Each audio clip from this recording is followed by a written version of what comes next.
Imagine a chamber where the rules of life were not written in books, but whispered only around the bed. In the Ottoman harem, women did not breathe in freedom. Their every glance, every step, and even the rhythm of their breath was dictated by laws of desire. Here, the night was never just about dreams. It was about rituals of flesh and power. Young women were trained in silence. How to walk, how to look, how to surrender their bodies to the bed like a commandment carved into their skin. These rules were not about love or passion.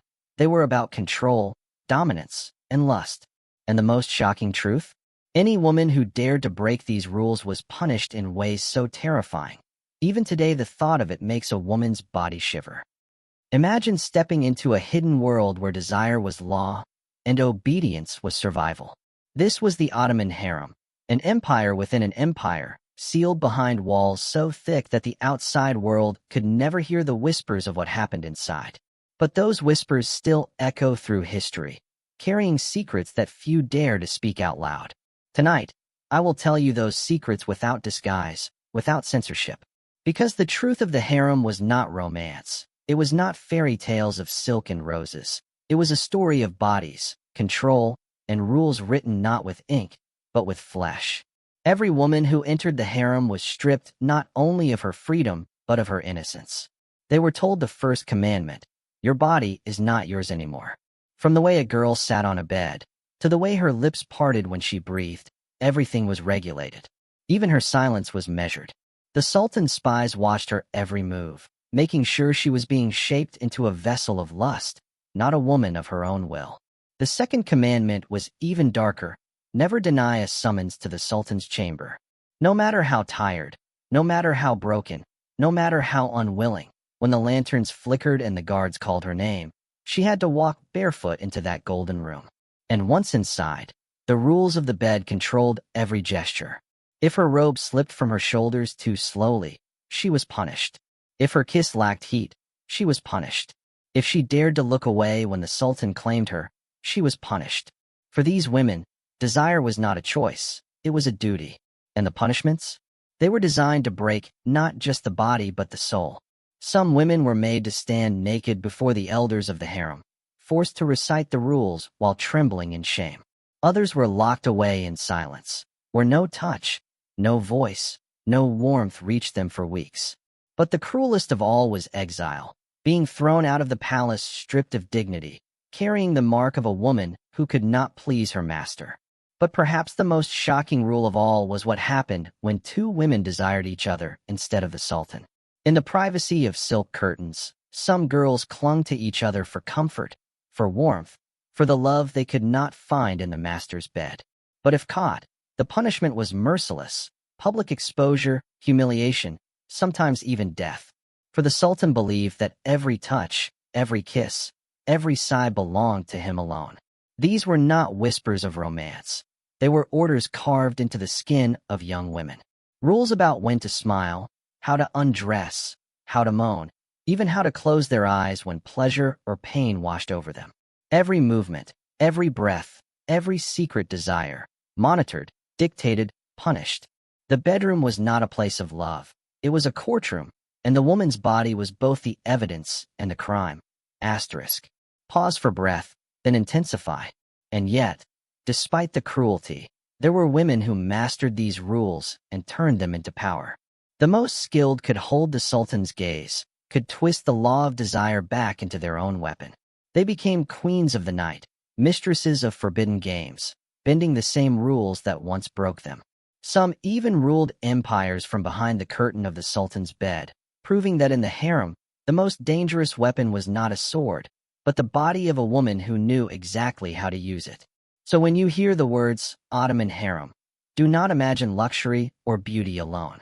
Imagine a battlefield where the soldiers were young women, and the war was fought between innocence and lust, obedience and rebellion.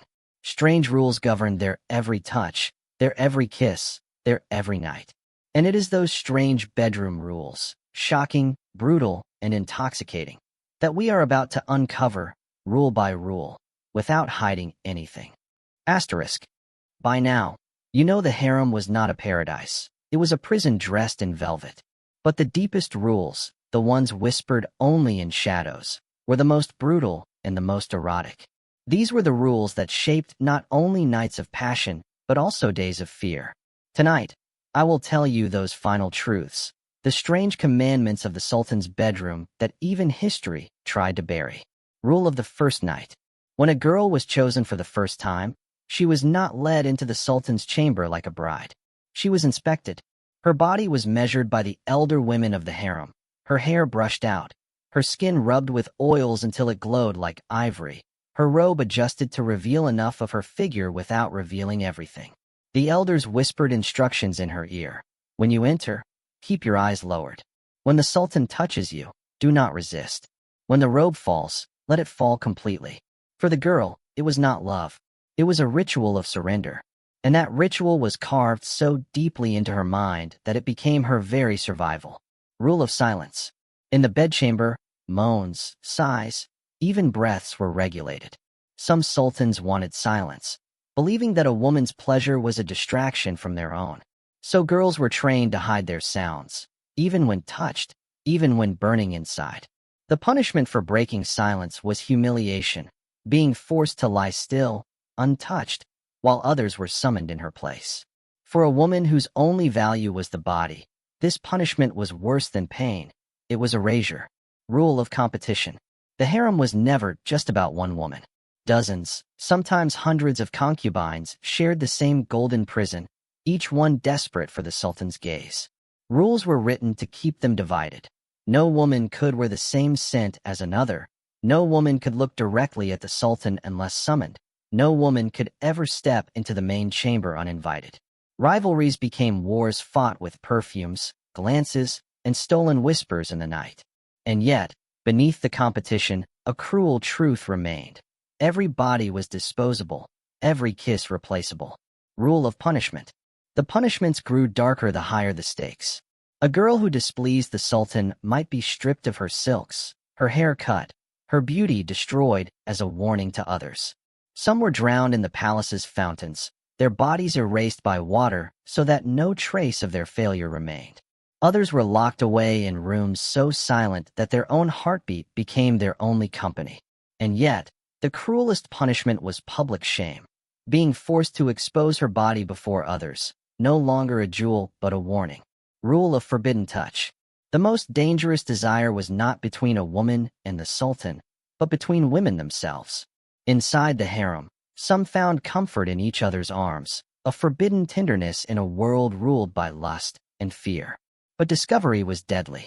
A kiss shared between two girls could mean exile, lashes, or worse. Still, they risked everything for that brief warmth. Because in a palace where the bed was a battlefield, only another prisoner could understand the pain of captivity. Rule of power. And yet, not all women were victims. Some mastered the rules so completely that they rose above them. These women became queens in all but name.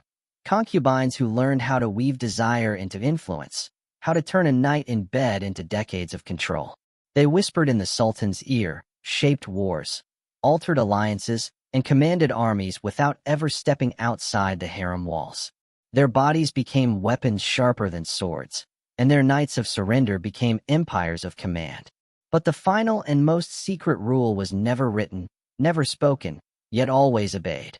The harem belonged to the Sultan, but the Sultan belonged to the harem. Because once he surrendered himself to the pleasures of the chamber, he too became a prisoner of the very rules he had created.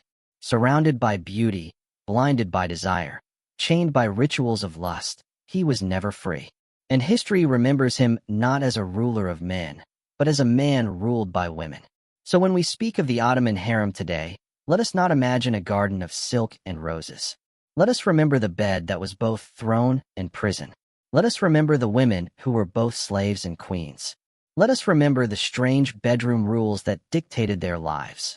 Rules written in whispers, carved in flesh, enforced by lust, and sealed in silence. Because the truth of the harem is this: it was never about love. It was about power. It was about control. It was about the darkest corners of desire, where innocence was stolen, where passion was punished, and where women turned their own captivity into the deadliest form of freedom. And that is the story that history wanted to keep hidden. But you, now, will never forget it. Asterisk.